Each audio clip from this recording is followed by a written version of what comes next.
brought to the table? Absolutely. I have the highest respect for Stanford. And Stanford, they have the most physical O-line. I've said this before the game, and I'll say it after the game. They have the most physical O-line that we'll probably see the entire year, and definitely in the nation. So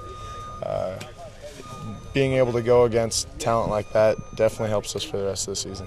Anybody specific kind of stand out to you offensively for the Trojans when you look at their skill backs? Their skill backs are incredibly athletic, and they're able to break tackles, and they have that open field speed. And really, we all have to swarm to the ball because they get the highest recruits, and I mean you can tell a lot of these guys are freak athletes, and it'll be a lot of fun to go against. Skill backs, you mean running backs? Running backs, wide receivers, quarterback even. I mean, the fast guys, and then their O-line's good too. Their O-line's very athletic for how big they are. So really, it's just a whole athletic bunch. Dylan, does anything? I know it's one tough loss, but does anything change as far as Beavers and expectations moving forward? Nothing at all.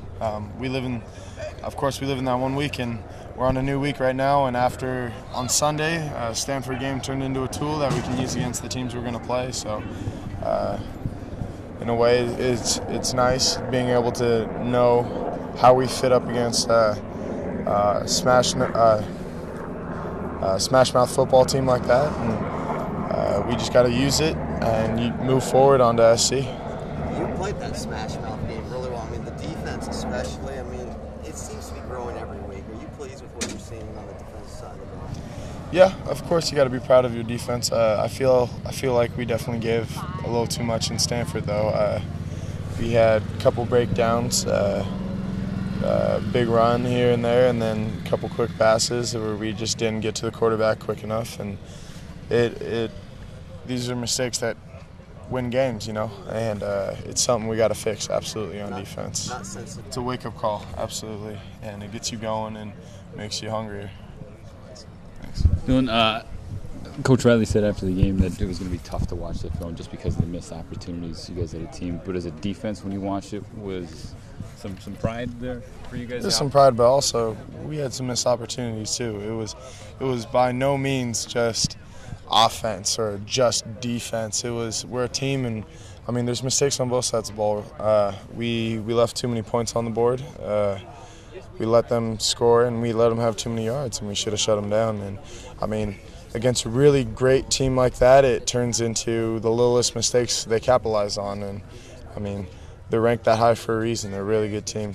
You feel like it was a good preparation, though, playing a team like that for this week, and what did you learn that you feel will help you this week going against? Absolutely. We learned that execution is key. I mean, as I just said, the smallest mistakes turn into big plays, and we really got to limit those big plays when we start going on these upper echelon teams of the Pac-12 and really in the nation. I just wanted to ask you about, you got a sense on John Bond. Would he be able to go? John, I'm not completely sure, but John's doing good. And you think he's going to try to go tomorrow? Or? I'm not sure. I'm not exactly positive on exactly what his injury is and all that, but it's still a possibility that he will play. And I don't know. We're just trying to focus on who we have right now, and like just in case. Edwin Delva, absolutely. Siale Hatau, Brandon Bennett, Noki Tongo. I mean, we got a handful of DTs that can fill in, and then all of our DNs also play DT. So I noticed they had you moving inside. We could shift it in, yeah. exactly. Yeah. So I mean, I've played D tackle and DN the whole year. Yeah. So when it comes down, we'll see where the cards lie on Saturday or Friday. Yeah.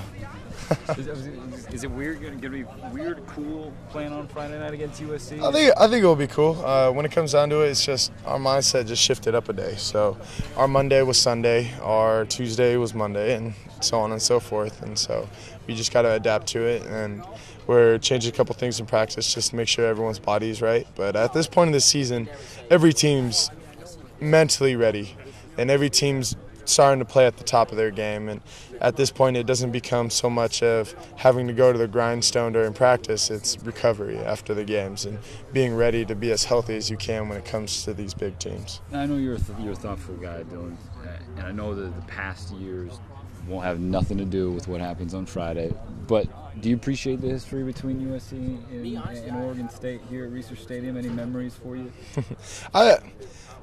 I mean, you always hear about the big SC teams or the giant killers of the Oregon State, and I don't really think too much about that. I'm personally fascinated in like the heritage and the background of these big teams that we play, like Stanford and USC and the classic greats. And I mean, I remember being little and watching the SC Texas game, and that being like, my dad was like, that's the best football game I've ever seen in my entire life, and seeing teams like that, and it's cool. I mean, I'd be lying if I said I wasn't excited to play SC just because, as the football fan in me. But when it comes down to it, it's another team and it's another week, and we just got to hit it. Is game preparation ruining your Halloween plans at all? I'm a loser. I don't have Halloween plans ever. My parents. The best thing is, my parents were married on Halloween, so I give them a call anniversary. They go have fun, and I was always the one that just chilled at the house and handed out candy and tried to scare kids. So. Yeah, it was good fun, but besides that, even if we weren't in the hotel, I would be chilling. I don't know, maybe I'll go trick-or-treat in the hotel and get like soap bars or shampoos from other rooms, who knows.